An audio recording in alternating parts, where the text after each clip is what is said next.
കോഴിക്കോട് കോൺഗ്രസിന്റെ മേയർ സ്ഥാനാർത്ഥി VM വിനുവിന് പിന്നാലെ മെഡിക്കൽ കോളേജ് സൗത്ത് വാർഡിലെ സ്ഥാനാർത്ഥിക്കും വോട്ടില്ല. കളക്ടറുടെ മറുപടിക്ക് ശേഷം കോടതിയെ സമീപിക്കാനാണ് കോൺഗ്രസിന്റെ തീരുമാനം. പ്രചാരണം തുടരുമെന്നും നിയമപോരാട്ടം നടത്തുമെന്നും VM വിനു മീഡിയ വണ്ണിനോട് പറഞ്ഞു.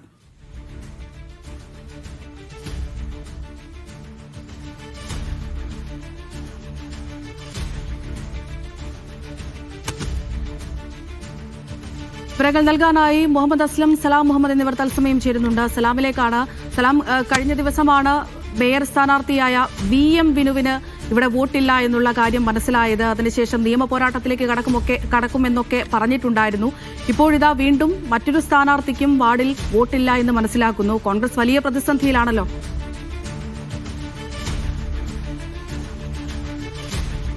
അമൃത, എൻ്റെ കൂടെ ഉള്ളത് കോൺഗ്രസിന്റെ കോഴിക്കോട് ജില്ലാ കമ്മിറ്റി പ്രസിഡന്റാണ്. അദ്ദേഹം തന്നെ ഇതിന് മറുപടി പറയും. രണ്ടാമത്തെ സ്ഥാനാർത്ഥി കൂടി വോട്ടിലെന്ന വിവരം വരുന്നു.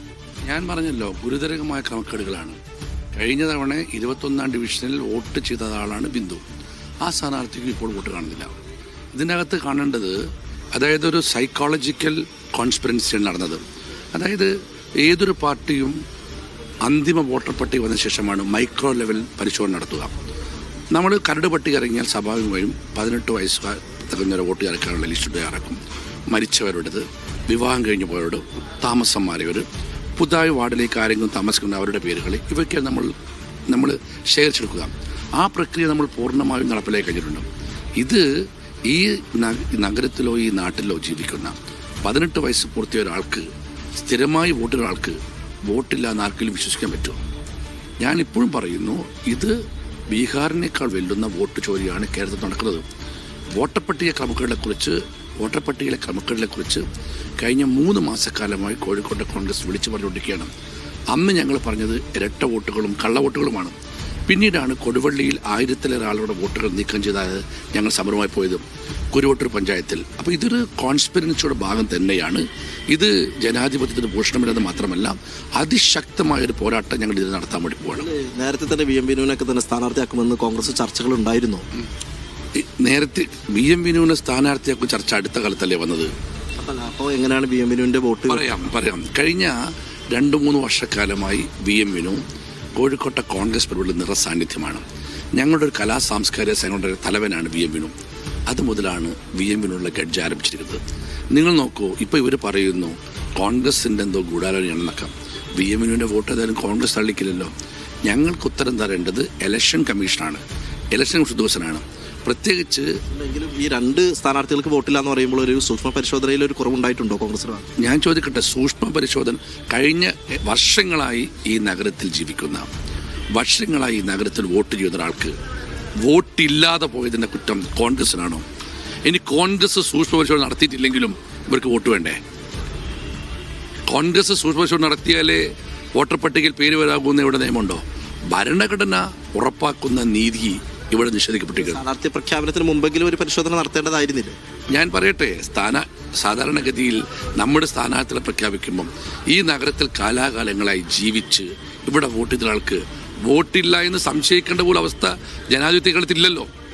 അതിൽ തെറ്റിട്ടത്. പക്ഷെ ഇതൊരു പാഠമാണ് ഞങ്ങൾക്ക്. കാരണം ഏത് ലെവലുള്ള വൃത്തികളും ഈ ഇലക്ഷൻ കമ്മീഷൻ CPM വേണ്ടി ചെയ്യുമെന്ന് ഞങ്ങൾക്ക് ബോധ്യപ്പെട്ടിരിക്കുന്നു. VM വിനുവിന്റെ വോട്ട് നിയമപോരാട്ടത്തിലേക്ക് കടക്കുന്ന പറയുന്നത് അതുപോലെ തന്നെ ആയിരിക്കും 19 വാർഡിലെ 100%. പക്ഷേ VM വിനുവിന്റെ വോട്ടിന്റെ കാര്യത്തിൽ ഞങ്ങൾക്ക് ജില്ലാ കളക്ടർ ഉറപ്പ് നൽകിയിട്ടുണ്ട്. ഇന്നലെ രാത്രി ഞങ്ങൾ 8:45 ജില്ലാ കളക്ടർ കണ്ടിരുന്നു. VM വിനുവിന്റെ വോട്ടവകാശം പുനഃസ്ഥാപിക്കാമെന്ന് ഞങ്ങളുടെ പ്രതിനിധി സംഘത്തിന് നേരിട്ടും MK രാഘവൻ MPയുടെ ഫോണിലും ജില്ലാ കളക്ടർ ഉറപ്പ് നൽകിയിട്ടുണ്ട്. അതേ തന്നെ ആയിരിക്കും ഈ 19 വാർഡിലെ അതേ വാർഡിൽ തന്നെ അദ്ദേഹം എവിടെയാണോ കഴിഞ്ഞ കാലം കൊണ്ട് ബിന്ദു കമ്മനക്കണ്ടിയുടെ കാര്യത്തിലും അത് തീർച്ചയായിട്ടില്ലേ. അത് പിന്നെ എല്ലാവർക്കും equality before law and equal protection of law അല്ലേ. അത് തീർച്ചയായിട്ടും അവർക്ക് അത് അപ്ലിക്കബിൾ ആവും. ഒരു സംശയവും വേണ്ട, ഈ 2 വോട്ടും പുനഃസ്ഥാപിക്കപ്പെടും. സ്ഥാപിക്കപ്പെട്ടില്ലെങ്കിൽ നിയമപോരാട്ടം അതൊരു സംശയവും വേണ്ട. ആ കാര്യത്തിൽ നിയമം നടത്തും. പക്ഷേ ജില്ലാ കളക്ടർ ഞങ്ങൾക്ക് ഉറപ്പ് നൽകിയിട്ടുണ്ട് പുനഃസ്ഥാപിക്കുമെന്ന്. എന്തായാലും ഇതാണ് കോഴിക്കോട് ജില്ലാ കമ്മിറ്റി അധ്യക്ഷന്റെ വാക്കുകൾ. അദ്ദേഹം പറയുന്നത് ഇങ്ങനെ വോട്ട് വെട്ടിയതിന് പിന്നിൽ കൃത്യമായി ചില ഗൂഢാലോചനകളുണ്ട് എങ്കിലും നിയമപോരാട്ടത്തിലൂടെയും അതോടൊപ്പം തന്നെ കളക്ടറെ കണ്ട് നേരത്തെ തന്നെ VM വിനുവിന്റെ കാര്യത്തിൽ ഒരു ഉറപ്പ് നൽകിയിട്ടുണ്ട് വോട്ട് പുനഃസ്ഥാപിക്കുമെന്ന കാര്യത്തിൽ. അതുപോലെ തന്നെ 19 വാർഡിലെ സ്ഥാനാർത്ഥിയുടെയും വോട്ട് പുനഃസ്ഥാപിക്കുന്നതിന് വേണ്ടിയുള്ള നടപടികളുമായി കോൺഗ്രസ് മുന്നോട്ട് പോകും. അതോടൊപ്പം തന്നെ നിയമപോരാട്ടത്തിലേക്ക്, അതായത് കളക്ടറുടെ ഭാഗത്തുനിന്നും ജില്ലാ ഭരണാധികാരിയുടെ ഭാഗത്തുനിന്നും അനുകൂല സമീപനം ഉണ്ടായില്ലെങ്കിൽ നിയമപോരാട്ടത്തിലേക്ക് കൂടി കടക്കാം കോൺഗ്രസ് എന്നുള്ളത് കൂടിയാണ് ജില്ലാ കോൺഗ്രസ് കമ്മിറ്റി അധ്യക്ഷൻ പറയുന്നത്. ഏതായാലും 2 വോട്ടുകളാണ്, 2 സ്ഥാനാർത്ഥികളുടെ വോട്ടുകളാണ് കോഴിക്കോട് കോർപ്പറേഷനിൽ മത്സരിക്കുന്ന കോൺഗ്രസ് സ്ഥാനാർത്ഥികളുടെ വോട്ടുകൾ ഇപ്പോൾ വോട്ടർ ലിസ്റ്റിൽ പേരില്ലെന്ന വിവരം പുറത്തു വരുന്നത്. ഏതായാലും ഇത് സംബന്ധിച്ച് കോൺഗ്രസിന് ഒരു പ്രതിസന്ധി ഉണ്ട് എന്നുള്ളതൊരു യാഥാർത്ഥ്യം കൂടിയാണ്. കാരണം എന്തുകൊണ്ട് ഈ സ്ഥാനാർത്ഥികളുടെ വോട്ട് ലിസ്റ്റിലുണ്ട് എന്നുള്ളൊരു പരിശോധന കോൺഗ്രസ് നടത്തിയില്ല എന്നുള്ളൊരു ചോദ്യം കൂടി നിലനിൽക്കുന്നുണ്ട്.